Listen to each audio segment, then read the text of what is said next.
सभी रेल कर्मचारियों को मेरा नमस्कार। जैसा कि पहले के वीडियो में मैंने आपको स्पेशल कैजुअल लीव के बारे में बताया था, इस वीडियो में मैं आपको कार्य ग्रहण अवधि के बारे में बताना चाहूँगा।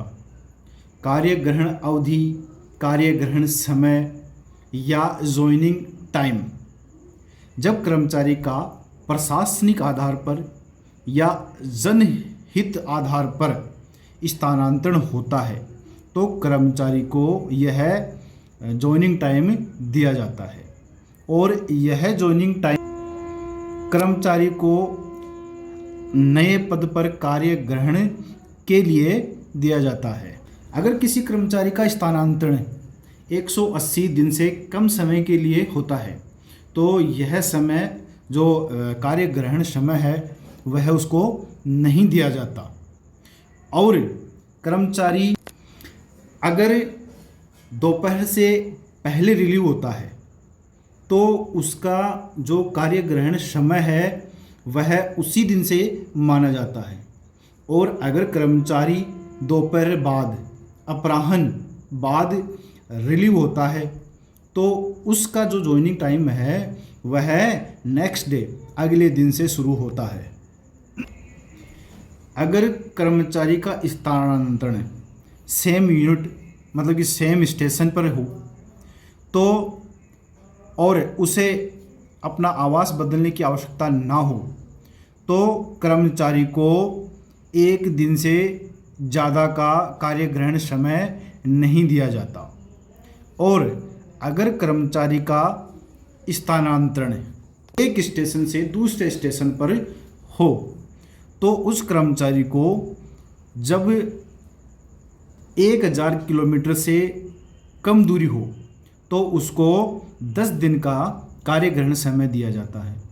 और 1000 से 2000 किलोमीटर तक हो तो उस कर्मचारी को 12 दिन का कार्य ग्रहण समय दिया जाता है।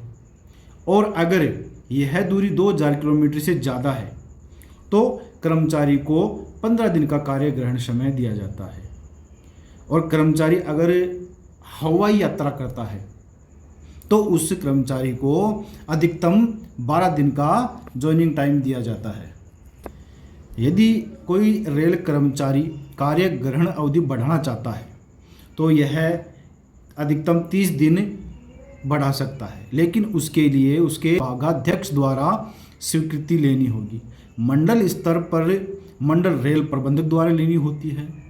और यदि कर्मचारी 30 दिन से ज़्यादा कार्य ग्रहण अवधि लेना चाहता है तो उसे रेलवे बोर्ड द्वारा स्वीकृति लेनी होगी।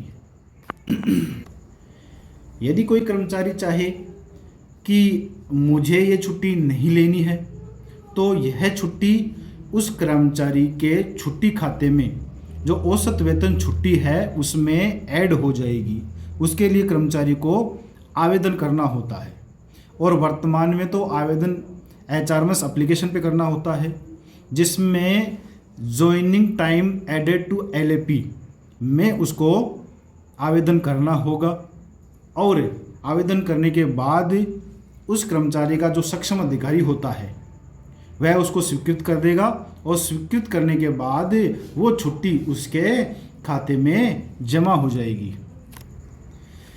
मान लो किसी कर्मचारी का स्थानांतरण एक स्टेशन से दूसरे स्टेशन पे हो गया है और कर्मचारी स्थानांतरण के बाद अपनी यात्रा शुरू कर देता है और यात्रा के दौरान ही उस कर्मचारी को कोई नया आदेश आ जाता है कि आपका जहाँ पर जिस स्टेशन पे स्थानांतरण हुआ है उस पे न जाकर आपको कहीं दूसरे स्टेशन पर स्थानांतरण कर दिया गया है।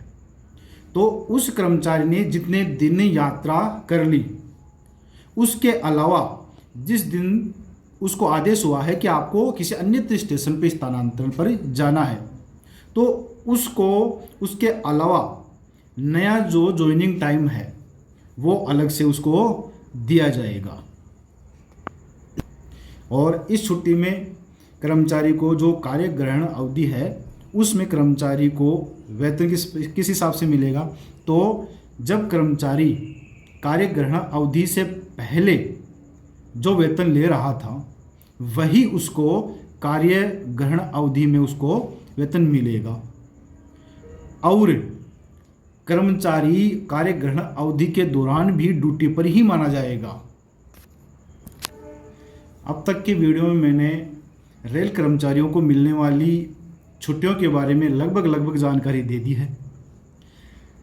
इन छुट्टियों आज की वीडियो में मैं इन छुट्टियों के अलावा एक महत्वपूर्ण जानकारी और देना चाहूँगा। मैं आज रेल हादसों में या रेल सुरक्षा में बड़ा ही सुधार हुआ है। वैसे तो रेल कर्मचारी हमेशा से ही सजगता से रहा है और आज जो वर्तमान स्थिति है उस समय नई टेक्नोलॉजी और उसके अलावा रेल कर्मचारी और भी सजग हो गया है, जिससे कि रेल हादसों में धीरे धीरे कमी आई है। मान लो कुछ वर्षों पहले रेल हादसों में मान लो जैसे एक वित्त वर्ष में 700 हादसे होते थे, उसके बाद कुछ कमी आई तो 400 हुए, उसके बाद और कमी आई तो 300 350 हो गए। लेकिन जो वर्तमान जो वित्त वर्ष है 2024 और 25, इसमें रेल हादसे सिर्फ और सिर्फ 81 हुए हैं। यह रेल हादसा एक स्पेशल एक व्यक्ति के कारण इन रेल हादसों में कमी नहीं हुई है, ये एक पूरा रेल परिवार है, उसके कारण यह कमी आई है। जो रेल हादसों में कमी आई है ये पूरे रेल परिवार के कारण आई है। अपन चाहते हैं कि आने वाले समय में, आने वाले कुछ वर्षों में इन रेल हादसों में बिल्कुल कमी आ जाए और बिल्कुल एक भी हादसा ना हो। हम सब यही दुआ करते हैं। तो आज का छुट्टियों का और इस महत्वपूर्ण जानकारी का जो वीडियो बनाया है वह आपको कैसा लगा? अगर अच्छा लगा हो तो लाइक, शेयर और इस चैनल को सब्सक्राइब ज़रूर करें। धन्यवाद।